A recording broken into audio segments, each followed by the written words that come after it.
Did that cut off again? I think we need to look into what's going on with that. It cut off for me. I don't know if it cut off for you, but that's why I wasn't like, boom, on point. Welcome back to the show. Dan Edwards here, managing broker of the Eastside Real Estate Team and your host for Seattle's Eastside Real Estate Podcast. We are now welcoming to our show good friend Tucker Maxwell back to the podcast to talk about renovation home loans. Sweet. How are you doing, Tucker?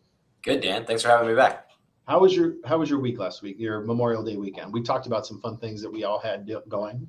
How was yours? It was awesome. I actually climbed Mount Mailbox Peak for the first time. All right. Did you go up the one side, down the other? I did. Yep. The old trail up, the new trail down. Awesome. Congratulations on that one. And was the weather nice for you? It was cloudy the whole way up and then broke through right at the summit. So it was the best of both worlds, cool Sweet. and kind Keeping of you cool on the way up. the haul up, and then we got the views at the top. Nice. Very good. All right. Well, let's get to it. Let's talk about renovation home loans.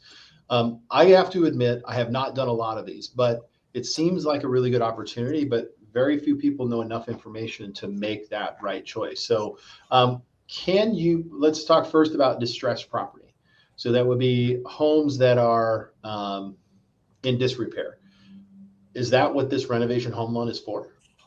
It can be. Yeah, I think that's what it's most often thought of. So a property that's, in dire straits and needs a lot of work. It's not maybe inhabitable at the moment due to lack of upkeep or maybe a project that went south and wasn't finished. But it also can be used for a home that's buttoned up to add luxury finishes, a swimming pool, even an ADU. So that's a hot topic here locally. If you bought a single family home and it has the potential of an ADU, we can do a renovation loan to build that ADU. Oh, interesting. And so you had said you can do this for even rehab. So conventional FHA, VA, what are we talking about here when you cast? Yeah, so we really have renovation home loans on multiple different chassis, and they are available with as little as 3% down on a conventional mortgage or an FHA loan with 3.5% down. So it really helps, in our market where we have a lack of inventory. If you see homes on the market that have been there for a while and you want to buy a primary residence, we can help you obtain financing on those homes, do the renovation so that it's livable, and move in within 6 months. Okay, so moving in within 6 months. So how bad can this house be? It can be non-financeable to start. It can have, subfloors, holes in the floor. It can literally not pass an inspection or an appraisal, and we can still do the financing as long as the after renovation completed project meets city codes.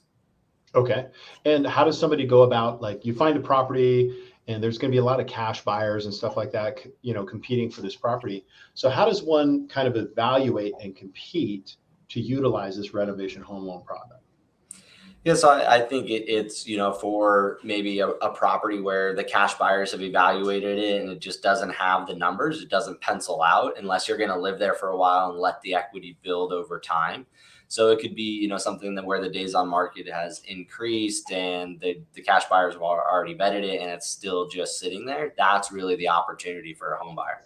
Gotcha. So it's not a type of loan that you would use to compete. It would be for the one that's been sitting around for a little while. Correct. Absolutely.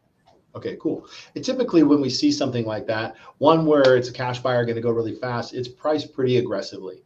Conversely, when you see something that's been sitting on the market a little while, you're probably seeing something that maybe they overpriced it to begin with, and they're kind of thinking, okay, well, we'll take something.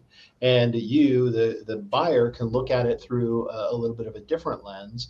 And the after rehab value, who determines that? Yep, great question. So what we ask of the buyer is that they have a contractor selected and they go to the property and they put together a plan. So they know what materials are going to be used, how much labor is going to be involved, what the scope of the work is. And we give those plans to the appraiser and they actually appraise the property based on what it's going to look like at the end of the construction. And the value is based on that after renovation value. Okay. And your real estate agent can help you with that?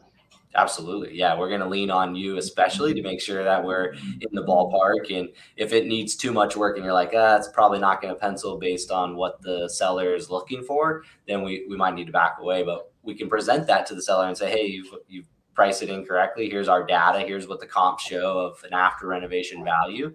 We need to get it at this price in order for this to work, and see if they're willing to take our offer.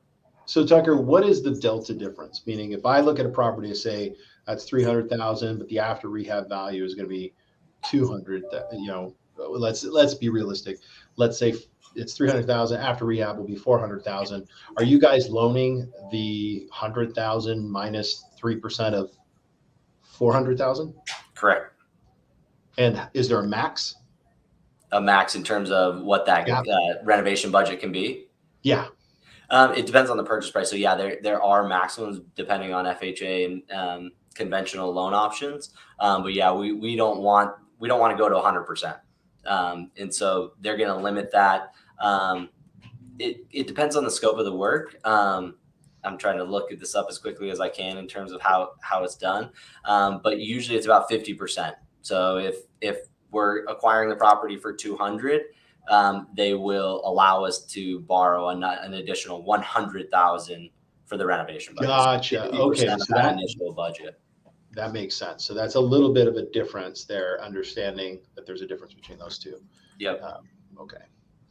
I'm going to turn off my virtual background because I think it's slowing me down. There we go. All right. Lastly, can I perform the work myself? Yeah, I get this question a lot because people want to save money by swinging the hammer themselves. And the answer is no. This needs to be a licensed bonded contractor, somebody other than the home buyer that's going to perform the work. So we have to get that bid. It's going to be an honest bid from a contractor that's performing the work for profit or as a business in order to make it work. But you get to bring your contractor to the table. So you get to go out and vet them and choose them and then select the contractor of your choice. What I really love about the conventional options as opposed to FHA is FHA also assigns a HUD consultant that oversees the project, oversees the bids, and a lot of contractors are a little bit apprehensive to work with them. They're just like, yeah, we'd rather not. We have enough work as it is. But on the conventional side, there's no consultant whatsoever. As long as the contractor bids are approved by the lender, they can do their work and have no real oversight other than an inspector performing regular, audits of the work so that they can approve draws. Gotcha. Okay.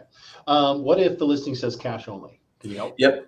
So this is the big one. Is I think that just a lot of listing agents aren't aware of renovation loans, and I think your newest team member might be able to help us out on this as well. But they're just not aware. They see appraisal issues, like, hey, there's no way that an appraiser is going to come in here and be okay with the property, so let's just list cash only. So I think it's an opportunity for us to bring some awareness to the market and present, hey, we have a potential buyer. They are using financing, and it is acceptable for this property. Are you willing to talk to us? And see if they're willing to talk to us. They may say, no, we're looking for a cash only buyer, and that, we can't overcome that. But for the most part, it's just a myth that cash is the only thing that works for these types of properties. Awesome. Well, that's great. This is a great perspective, especially because there are some people out there that have the idea of they don't need the perfect finished house, and they can see the vision of new carpet, new paint, new walls, new drywall, all that kind of stuff. So, is there a system in the house that would not be able to be a part of this rehab? Not that I'm aware of. I mean, we can construct a ground up ADU. So, we can really do everything from bringing in sewer, power, electricity, building a brand new structure, as long as it meets city code and it's not larger than the dwelling that's already there. Swimming pools are acceptable. You name it, we can do it. Swimming pools? Swimming pools. Yeah. Yes. That's what I was thinking. My backyard is just full of dogs and grass, and I have to mow it all the time. I think it'd be awesome to be a pool. Yeah. Pool and some AstroTurf. Nice. There we go. All right, Tucker, thanks so much for coming on. After this short little commercial break, we're going to bring on our inspector, Brandon. Brockway Ring, come back after this short commercial break.